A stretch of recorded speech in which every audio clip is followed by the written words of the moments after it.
I've been a flight attendant for 10 years. I've seen medical emergencies, unruly passengers, turbulence that made grown men cry. But nothing, absolutely nothing, prepared me for what happened on Flight 227 from Boston to Seattle. We lost both pilots at 30,000 feet over Wyoming, and the only person who could save us was an 11-year-old girl traveling alone. If you'd told me that morning that a sixth grader would land our Boeing 737 with 147 souls on board, I would have laughed. But I'm not laughing now. Before we dive in, have you ever witnessed someone do something impossible? Or seen a child display more bravery than any adult in the room? Share your thoughts in the comments below. And if you love stories about unlikely heroes, courage under pressure, and miracles at 30,000 feet, please subscribe so you don't miss our next one. Now let me tell you about the most terrifying 5 hours of my life. My name is Carol Jensen, and I've been a flight attendant for Alaska Airlines for exactly 10 years, 2 months, and 14 days. I know the count because my daughter keeps asking when I'm going to quit and get a normal job. But I love this job. I love the routine. The fact that even when things go wrong, there's always a protocol. Always a procedure. Until there isn't. October 17th, Flight 227, Boston Logan to Seattle Tacoma International. I arrived at the gate at 9:15 a.m. The Boeing 737 was already boarding. I did my usual pre-flight check, emergency equipment, seat belts, overhead bins. Captain James Wright was in the cockpit, 48 years old, 20 years with Alaska. Good reputation. Calm demeanor. "Morning, Carol," he said without looking up from his pre-flight checklist. "Morning, Captain. How are we looking?" "Clear skies all the way to Seattle. Smooth flight." His first officer, Joshua Newman, was younger. Mid-30s. Newer to the airline, but competent. He gave me a quick smile. "Should be an easy day." Famous last words. Boarding finished at 9:45. We had 147 passengers. Pretty full flight for a Tuesday morning. I did my walkthrough, checking seatbelts, reminding people to turn off devices. The usual. That's when I noticed her. Seat 14C, window seat. A young girl, maybe 10 or 11 years old, traveling alone. She had an unaccompanied minor tag on her backpack. I knelt down beside her seat. "Hi there. What's your name?" "Flora." She had dark hair pulled back in a ponytail, serious brown eyes, mature face for her age. "Flora, I'm Carol. I'm going to be taking care of you today, okay? This is your first time flying alone?" "No, I fly alone a lot. I was visiting my grandparents in Boston. Now I'm going home to Seattle." "Well, if you need anything at all during the flight, you just press this button right here. And I'll come check on you every hour. Sound good?" "Yes, ma'am. Thank you." Polite kid, calm. Not nervous like most unaccompanied minors. I made a mental note of her seat number and moved on. We pushed back from the gate at 9:58 a.m., 2 minutes early. Captain Wright's voice came over the intercom. Smooth. Professional. "Good morning, folks. This is Captain Wright from the flight deck. We've been cleared for takeoff. Flight time today is approximately 5 hours and 15 minutes. Weather looks great all the way to Seattle. We'll be cruising at 35,000 feet. Sit back, relax, and we'll have you on the ground in Seattle by 1:15 Pacific time." The engines roared. We taxied to the runway. Then we were up. Boston disappearing below us. Blue sky ahead. After the seatbelt sign turned off, I met Albert and Nina in the forward galley. "Beverage service?" Albert asked. He was relatively new, only 2 years with Alaska, but reliable. Calm demeanor, good with nervous passengers. "Let's start," I said. "Nina, you take aft. Albert, mid-cabin. I'll handle first class and check on our unaccompanied minor." Nina grabbed her cart.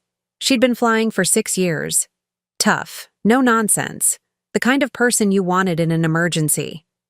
"The kid in 14C? "Yeah, Flora. She's 11, visiting grandparents in Boston, flying home alone.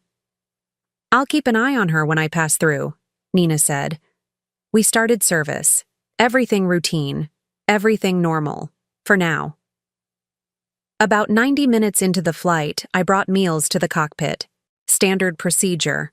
Pilots eat during the flight, usually different meals in case one is contaminated. But we'd run out of the chicken option. Both Captain Wright and First Officer Newman got the pasta. Here you go, gentlemen, I said, handing over the trays. Thanks, Carol, Captain Wright said. He looked tired. Long morning? You okay? Yeah, just didn't sleep well. I'll be fine once we're on the ground. I closed the cockpit door and went back to the cabin. 30 minutes later, the intercom buzzed. Captain Wright's voice, but it sounded wrong, strained. Carol, cockpit, now. My stomach dropped. I walked quickly to the front. Knocked. The door opened. Captain Wright was pale, sweating. His hand was on his stomach. I don't feel well, he said. First Officer Newman looked even worse. His face was gray. Neither do I. Something's wrong. What are your symptoms? Nausea, cramping, dizziness. Wright gripped the armrest. I think it was the food. Oh God, food poisoning. Both of them. I'm getting the medical kit, and a doctor if we have one on board. I ran back to the cabin and grabbed the internal crew phone, the private line connecting all flight attendants. Albert, Nina, code red. Both pilots are incapacitated. I need a medical professional and anyone with pilot experience. Now. Static. Then Albert's voice, steady but tense. Copy, making announcement. Through the cockpit door, I heard Albert on the PA system. Ladies and gentlemen, if there is a medical professional on board, please press your call button immediately. Nina's voice came through the internal phone. Carol, I'm getting 3 call buttons lit up back here, 2 claiming medical background. Send them forward. And Nina, we need to keep everyone calm. If this goes wrong, we'll have panic. Understood. Nina brought the passenger on 22A first, a woman in her 50s. Short gray hair, confident posture. I'm Dr. Lauren Fitz. What's the emergency? Both pilots are sick. Possible food poisoning. Can you help? Her face went pale. Both pilots? Yes. Take me to them. Dr. Fitz examined both men in the cockpit. I stood in the doorway, heart pounding. Captain Wright was hunched over. First Officer Newman had his head between his knees. Severe gastroenteritis, Dr. Fitz said quietly. Likely from contaminated food. They're both dehydrated. Experiencing vertigo, nausea. In about 10 minutes, they're going to lose consciousness. Can you treat them? I can give them fluids, anti-nausea medication, but they need a hospital, and they definitely cannot fly this plane. The world tilted. What do you mean they can't fly the plane? I mean they're incapacitated. You need another pilot, immediately. I looked at Captain Wright. He was barely holding himself upright. Jim, I said, can you still fly? He shook his head. I can barely see straight. I'm sorry, Carol. I can't. Josh? First Officer Newman looked up. His eyes were unfocused. I'm worse than he is. I can't. Dr. Fitz looked at me. You need to find another pilot, right now. I walked back into the cabin on shaking legs. This wasn't real. This couldn't be real. I picked up the intercom. My voice didn't sound like mine. Ladies and gentlemen, we have a medical emergency in the cockpit. If there is anyone on board with pilot training, commercial or private, please identify yourself immediately. Silence. 10 seconds, 20 seconds, 30 seconds. Then a hand went up. Row 19, aisle seat. A man in his 40s, business suit. Confident expression. I ran to him. You're a pilot? I have my private pilot's license. I fly Cessnas, recreationally. Can you fly a commercial jet? I've never flown anything this big, but I can try. It wasn't a yes, but it was something. Come with me. His name was Tom Richardson. I brought him to the cockpit. Captain Wright was now lying on the floor. Dr. Fitz had an IV in his arm. First Officer Newman was conscious, but barely. Tom looked at the instrument panel. His confident expression evaporated. This is way more complex than a Cessna. But you can fly it. I don't know. There are so many instruments, so many systems. I fly small planes in clear weather. He gestured helplessly at the panel. I don't know what half of these things do. Can you land it? He looked at me, honest fear in his eyes. I don't think so. I'm sorry. I don't think I can. My heart sank. We were going to crash. 147 people, including me. We were all going to die. Excuse me. A small voice behind me. I turned. Flora, the 11-year-old from 14C, standing in the cockpit doorway. Sweetie, you need to go back to your seat. This is an emergency.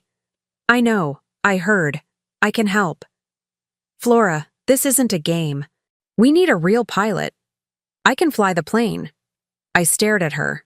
What? I can fly the plane. My dad is a pilot. Captain Rob Daniels. He flies for Alaska Airlines. He's been training me since I was 7. I know how to fly. Tom Richardson laughed. Not meanly, just disbelief. Kid, this is a Boeing 737. You can't. I know it's a 737-800. I've flown this exact model, in simulators, with my dad. I know the instruments. I know the procedures. I know how to communicate with air traffic control. I looked at this 11-year-old girl, small for her age, serious brown eyes, completely calm. Flora, I appreciate that you want to help, but... What's that? She pointed at a gauge on the panel. Tom looked.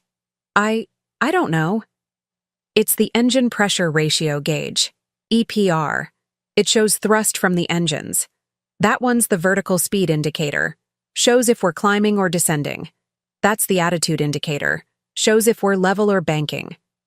She pointed at instrument after instrument, naming them, explaining them. My mouth went dry. That's the autopilot. It's currently engaged. Altitude hold at 35,000 feet. Heading 285. Airspeed 420 knots. Tom Richardson stared at her. How do you know all that? I told you. My dad taught me. Every weekend since I was 7, we go to the flight simulator. He says it's important I know how to fly, just in case. She looked at me. This is just in case. I should have told her to sit down. Let the adults handle it. But Tom Richardson couldn't fly this plane. Captain Wright was unconscious. First Officer Newman was fading fast. Flora was 11 years old.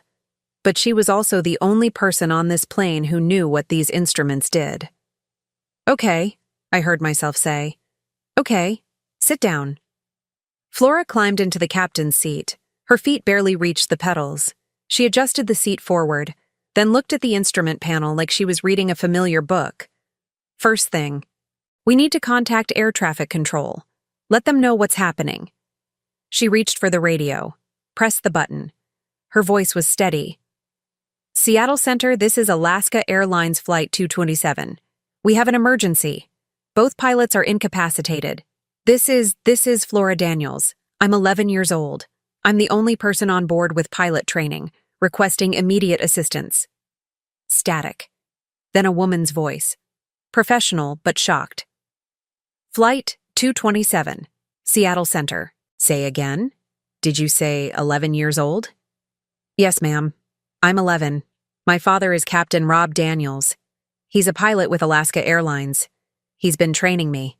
I need help landing this plane. A pause. Then, Flight 227, Roger. Stand by. Flora looked at me. For the first time, I saw fear in her eyes. I'm scared, she whispered. Me too. But I can do this. My dad taught me. I just need him. We'll get him. I promise. The radio crackled. The same woman's voice. Flight 227, this is Seattle Center Controller Julia Gray. We're trying to contact your father. In the meantime, I need you to tell me what you see. Can you do that? Yes, ma'am. Good. Start with your altitude and airspeed. Flora scanned the instruments. Altitude 35,000 feet, airspeed 420 knots, heading 285, autopilot engaged. Excellent. Don't touch anything yet. Just keep monitoring. We're working on a plan. I stood behind Flora, watching this tiny girl in a captain's seat, hands resting lightly on the controls. Tom Richardson was next to me. She's really going to try this. She has to. We don't have another option. What if she can't? Then we crash. Behind us, in the cabin, passengers were starting to notice something was wrong. I walked back, put on my calm face. A man in row 12 grabbed my arm. What's going on? Why was there an announcement about pilots? We have a medical situation. Everything is under control. Is someone flying the plane? Yes, someone is flying the plane. Technically true.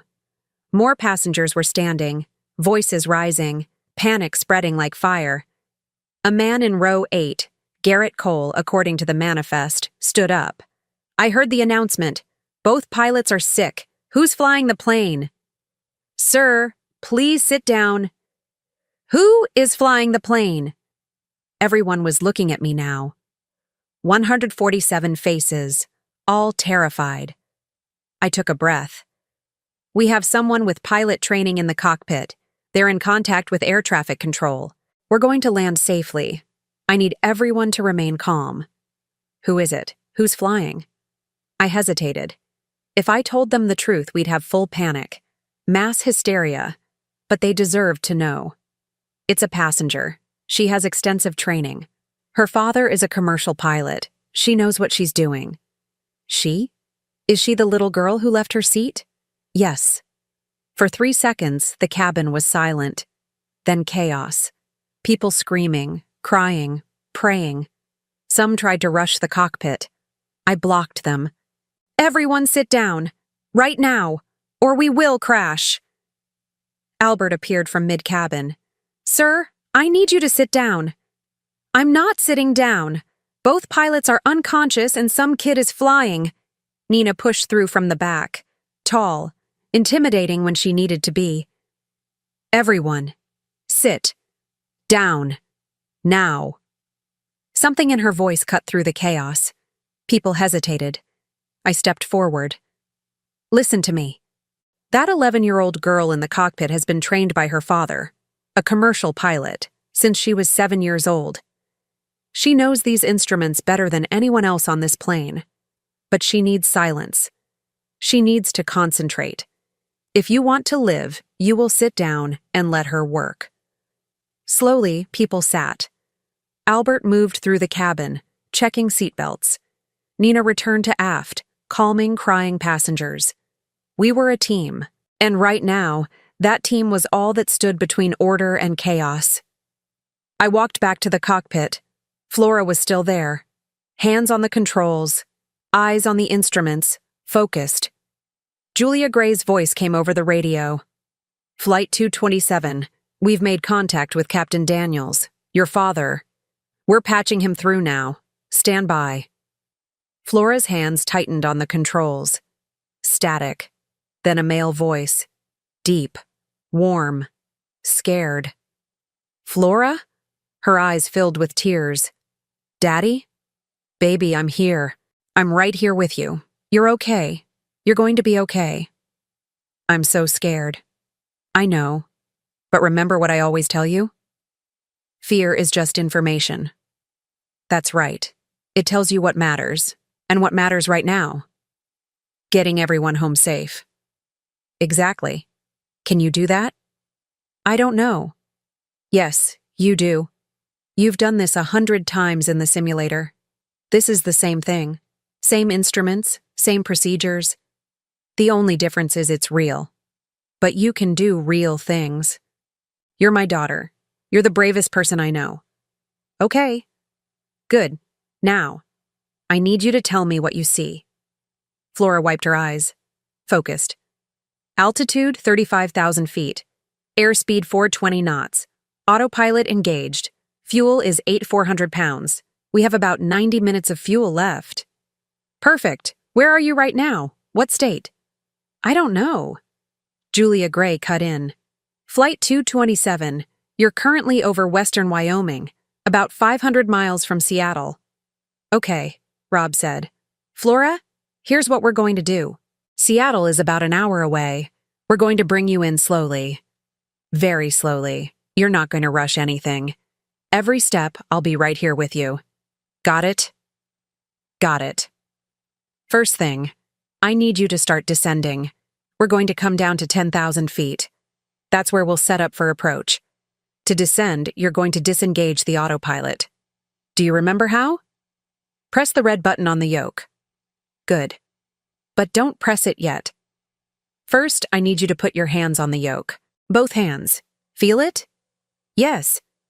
When you disengage the autopilot, the plane is going to be in your control. It's going to feel heavy, but you're strong enough. I know you are. When you're ready, press the button. Flora took a deep breath. Okay, I'm pressing it now. She pressed the red button. The autopilot light went off. The plane was now being flown by an 11-year-old girl. Good, Rob said. You're doing great.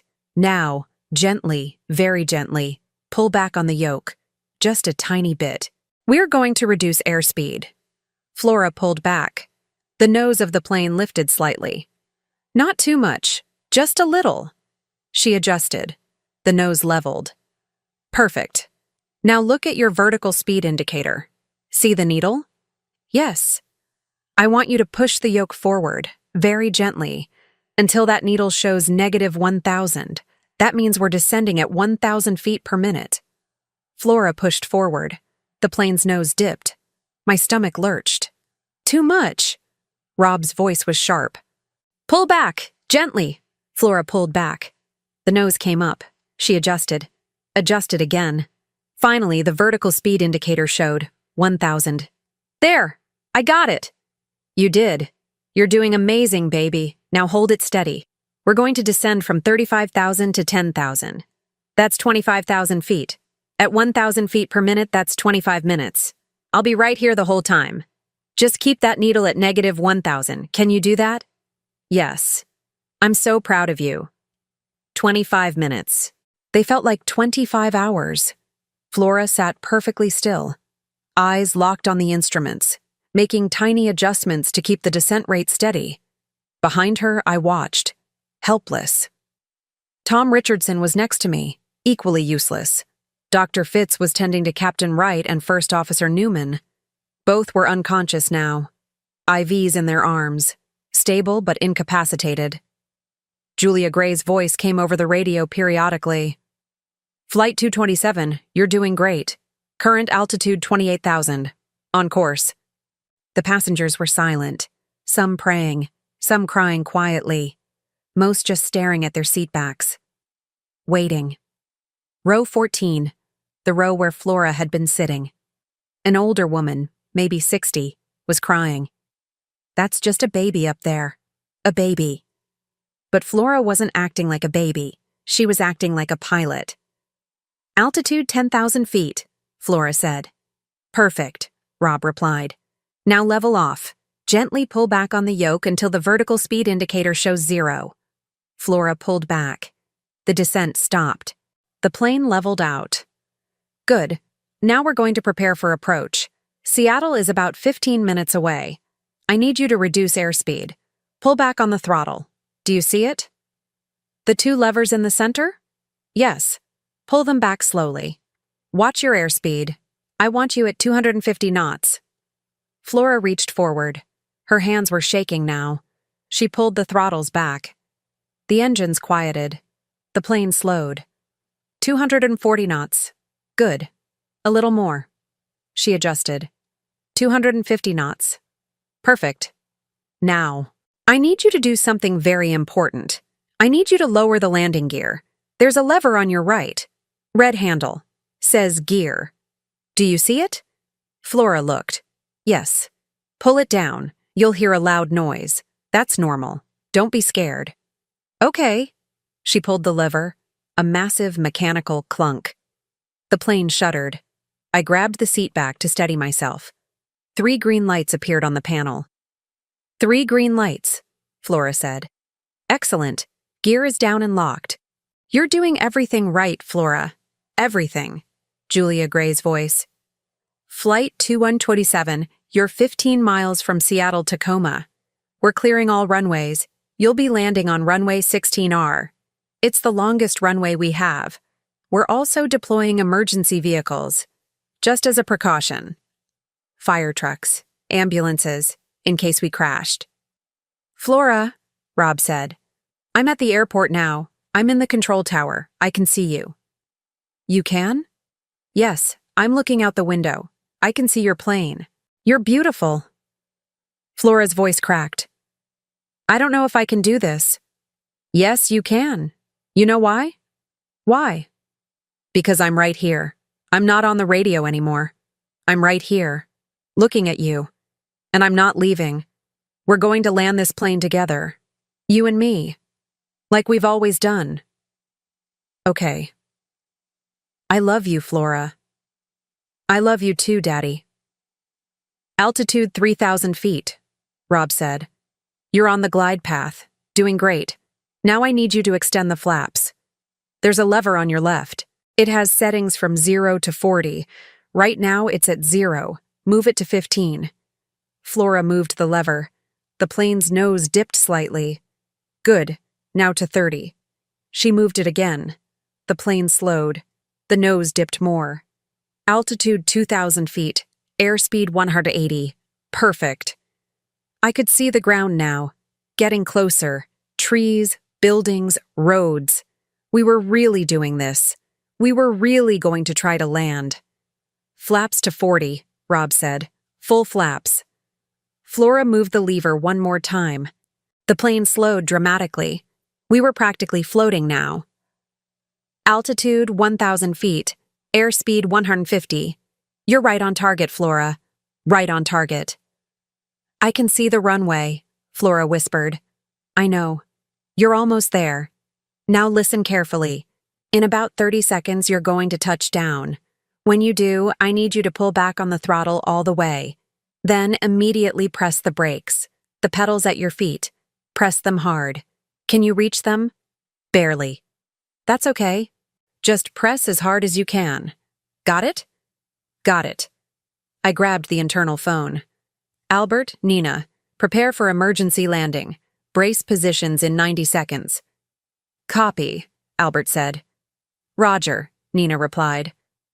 I heard Albert on the PA system, voice calm and clear. Ladies and gentlemen, we are beginning our final approach. In 1 minute, I will instruct you to assume brace position. When I say brace, lean forward, head down, hands behind your neck. Stay in that position until the plane comes to a complete stop. In the aft cabin, Nina was doing the same, moving through rows, checking seatbelts, making sure everyone knew what to do. I stayed in the cockpit doorway, watching Flora, this tiny girl with the weight of 147 lives on her shoulders. Altitude 500 feet, she said. Albert, Nina, I said into the phone. 30 seconds. Get to your jump seats. Copy. Through the door, I heard Albert. Brace! Brace! Heads down! I strapped myself into the jump seat behind Flora and prayed. 400 feet. The runway was right there, long strip of gray concrete. Emergency vehicles lining both sides, lights flashing. I held my breath. 300 feet. Flora's hands were white-knuckled on the yoke. 200 feet. You're doing perfect. Just hold steady. 100 feet. Oh God, oh God, oh God. 50 feet. Get ready, Flora. The ground rushed up. 30 feet. 20 feet. 10 feet. The wheels hit. Hard. The plane bounced. My heart stopped. Then the wheels hit again. Stayed down. We were on the ground. Rolling. Fast. Brakes! Rob yelled. Push the brakes. Flora shoved her feet down on the pedals as hard as she could. The plane shuddered. Slowed. But we were still going fast. Too fast. The end of the runway was coming up. Brakes, Flora! Harder! I'm trying! We were slowing, but not fast enough. 2,000 feet of runway left, then 1,000, then 500. We weren't going to stop in time. Then, Another set of hands reached down. Tom Richardson. He shoved his feet on top of Flora's, adding his weight. The brakes bit harder. The plane shuddered violently. We slowed. 100 feet of runway left, then 50, then 25. We stopped. The plane sat still, engines idling, on the runway, stopped. For 3 seconds, nobody moved, nobody breathed. Then the cabin exploded in sound, cheering, crying, applauding. Flora sat in the captain's seat, hands still on the yoke, staring straight ahead. Then she started shaking. The adrenaline wearing off, the reality setting in. "I did it," she whispered. I put my hand on her shoulder. "You saved us." Albert's voice came through the internal phone. "Carol, status? We're down, we're safe, everyone's okay." "Thank God," his voice cracked. "Thank God." "I've got people hugging strangers back here, some crying, some laughing. Everyone's okay," Nina said. Behind me, Albert appeared in the cockpit doorway. He looked at Flora, then at me. "She really did it. She really did." Nina joined us. Tough, no-nonsense Nina, with tears streaming down her face. "That little girl saved all of us." The cockpit door burst open. Emergency personnel, paramedics, taking Captain Wright and First Officer Newman out on stretchers. Then a man in a pilot's uniform pushed through. 40-something. Dark hair, terrified eyes. "Flora!" "Daddy!" She jumped out of the seat, ran to him. He scooped her up, held her like she might disappear, both of them sobbing. "You did it," he kept saying. "I'm so proud of you. I'm so proud of you." I was so scared. "I know, but you didn't let the fear stop you. That's what heroes do." Around them, passengers were filing off the plane, shaky, emotional, alive. One by one, they stopped, looked at Flora, this tiny 11-year-old girl in her father's arms, and they started clapping. Slow at first, then louder, then everyone, the passengers, the paramedics, the emergency crew, everyone. Applauding the youngest hero any of them had ever seen. 6 months later, Flora Daniels was honored by the FAA, youngest person ever to safely land a commercial aircraft. They gave her a commendation, a medal, took her picture with the administrator. She was on every news channel, every talk show. Everyone wanted to meet the 11-year-old who'd landed a 737. But when reporters asked her if she was a hero, she always said the same thing. "I just did what my dad taught me. He's the real hero." Rob Daniels, her father, was promoted to chief training pilot. Now he teaches other pilots, and he always tells them Flora's story. An 11-year-old kept 147 people alive, not because she wasn't afraid, but because she didn't let fear make the decision. Remember that next time you're in the cockpit. Fear is information, but it's not the captain. As for me, I see Flora sometimes. She flies to Boston a few times a year to visit her grandparents, always unaccompanied minor, always seated in 14C. Last time, I sat next to her before takeoff. "How are you doing, Flora?" "Good. I'm taking advanced math now, and I joined the robotics club." "Still flying with your dad?" "Every weekend. We just got certified in the new 737 MAX simulator. It's amazing." "Are you going to be a pilot when you grow up?" She smiled. "Maybe, but not yet. I'm only 11. I've got time." The captain's voice came over the intercom. Pre-flight announcements, weather, flight time. Then he said something unusual. "Folks, before we take off, I want to introduce a special passenger. Seated in 14C is Miss Flora Daniels. 6 months ago, she safely landed a 737 when both pilots were incapacitated. She saved 147 lives, including mine. So, Flora, on behalf of everyone who was on Flight 227, thank you." The entire cabin burst into applause. Flora blushed, waved shyly. When we were almost at Seattle, I went back to Flora's seat. "Flora, Would you like to do the arrival announcement? Welcome everyone home to Seattle. She looked at me. Can I? I think they'd love that. A flight attendant brought her a microphone and a paper with information about the weather.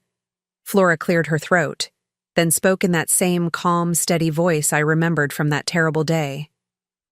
Good afternoon, everyone. This is Flora Daniels. On behalf of Captain Wright and the entire crew, we'd like to welcome you to Seattle. The local time is 1:47 p.m., and the temperature is 62 degrees with partly cloudy skies. We hope you enjoyed your flight today. For those of you visiting Seattle, welcome to the Emerald City. For those of you coming home, she paused, smiled. Welcome home. We're so glad to have you here safely. Thank you for flying with us. The cabin erupted in applause. Flora handed back the microphone, sat down, buckled her seatbelt. Just an 11-year-old kid, going home. But everyone on that plane knew the truth. Heroes come in all sizes. Sometimes they're only 11 years old. Have you ever witnessed someone, especially a child, do something impossibly brave? Or seen an unlikely hero save the day? Share your story in the comments below. If this story about courage, an 11-year-old hero, and a miracle at 30,000 feet touched your heart, please hit that like button and subscribe for more incredible stories every day. Don't forget to click the notification bell so you never miss our next inspiring tale. Thanks for watching.